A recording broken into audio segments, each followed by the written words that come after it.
جس گھر میں خوش مزاج عورت رہتی ہے وہاں غربت اور غمی دروازہ نہیں کھٹکھٹاتی، مائیں بدکاروں سے بھی نہیں روٹھتی اور بیویاں پیغمبروں کی بھی روٹھ جاتی ہیں۔ وہ بندہ سچ مچ عقل مند ہے جو غصے کی حالت میں برے الفاظ منہ سے ادا نہیں کرتا۔ میں نے دانائی اندھوں سے سیکھی ہے، کیونکہ وہ جب تک جگہ ٹٹول نہیں لیتے وہاں قدم نہیں رکھتے۔ مصیبت کا نازل ہونا ہلاکت کے لیے نہیں بلکہ امتحان کے لیے ہوتا ہے۔ کہتے ہیں ہر وقت اپنا تن اور من صاف رکھو، کیا پتہ کب اپنے رب سے ملاقات ہو جائے۔ ماں باپ کے ساتھ آپ کا سلوک ایسی کہانی ہے جو لکھتے آپ ہیں لیکن آپ کی اولاد آپ کو پڑھ کر سناتی ہے۔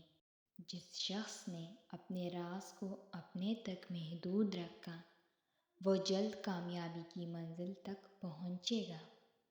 صرف پیسہ ہی رزق نہیں بلکہ عقل، ادب، چہرہ، اولاد اور علم بھی رزق ہے، اور اس سے بڑی بات ہے کہ بہترین دوست بھی رزق میں شامل ہوتا ہے۔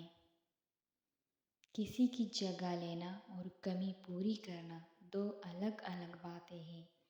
جگہ لی جا سکتی ہے لیکن کمی پوری نہیں ہو سکتی۔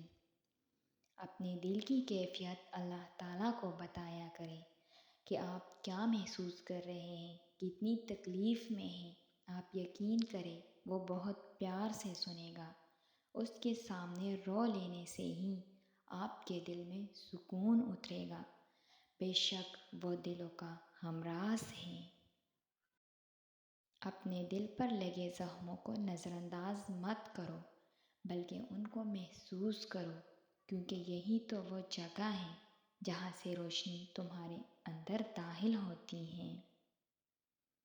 جو عورت صرف بیٹیاں ہی پیدا کی جا رہی ہو تو سمجھ جاؤ اس گھر کے اندر برکت ہی برستی رہتی ہے اور اللہ اس گھر سے راضی ہوتا ہے اور اس گھر کا رزق کبھی تنگ نہیں ہوتا۔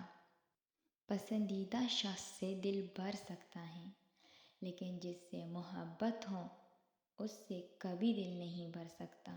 یہی فرق ہوتا ہے پسند اور محبت میں۔ پسند بدلتی رہتی ہے جبکہ محبت کبھی نہیں بدلتی، اور محبت کرنا ہر کسی کے بس کی بات نہیں ہوتی۔